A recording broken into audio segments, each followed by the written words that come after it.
This video will walk through some simple summary statistics steps. First, we'll start with this data frame that was available in the last chapter and is available in the link in the text. I've read it in as data frame DF. We can look over here and see that it has information that was available in the data set before. The thing that I focused on then was ROA and RDA, so we can do some of that right now. The first and easiest thing to do is do a summary of the entire data frame. So here it's just summary of data frame. You can run that and we can look in the output.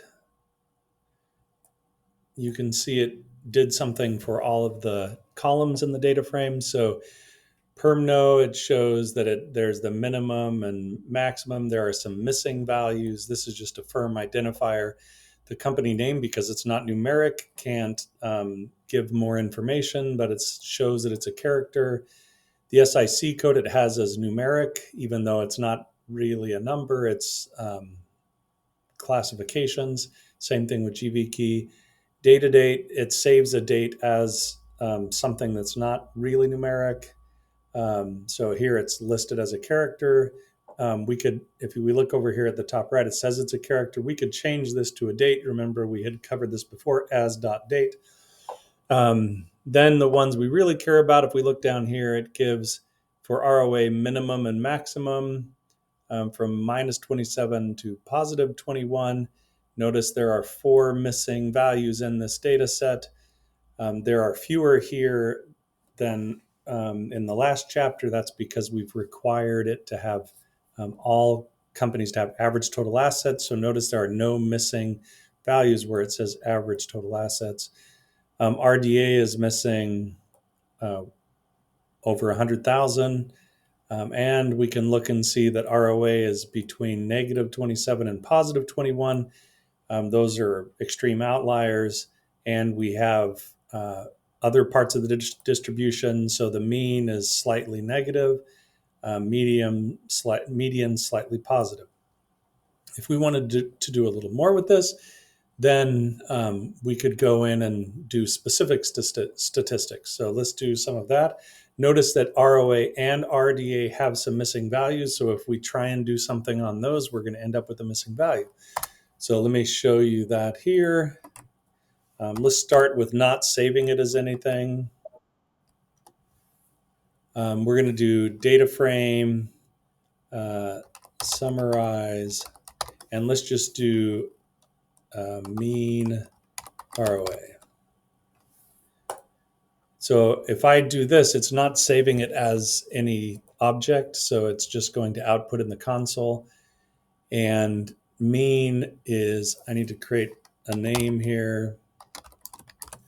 I'm calling it mean ROA is equal to this aggregate function ROA.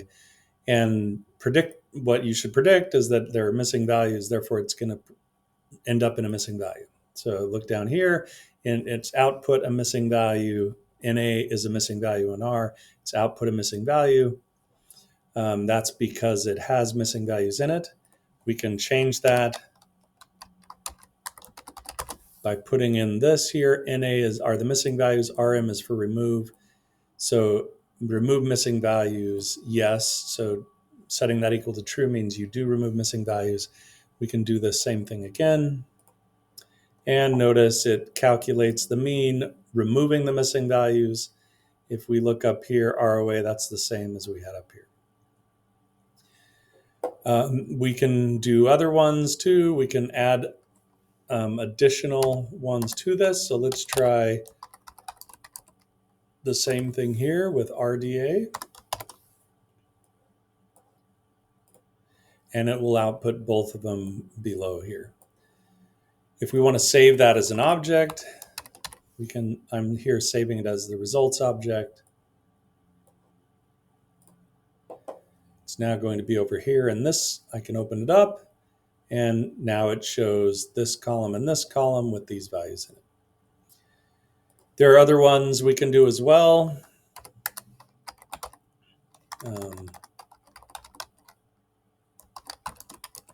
So some of these are listed in the chapter. So let's do the same thing here. And you will see that there's an error. That is because missing values doesn't apply to the first command. So change that, remove it. Now we look over here in the results, we get mean ROA, mean RDA, and the first value of ROA. Notice it just named it here. That was sort of automatically named that way. We could name it some other way if we want. We could also do these things by groups.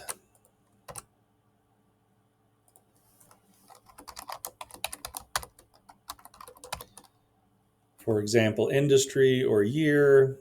So here, let's do by year. We'll do the same things. Open this up. Now you see we have the mean for ROA and RDA and the first one for every year. Of course, we could apply any other of those aggregation functions here as well. Let's add one more, how many there are per year. There are multiple ways to do this. One of them is count how many there are in each group.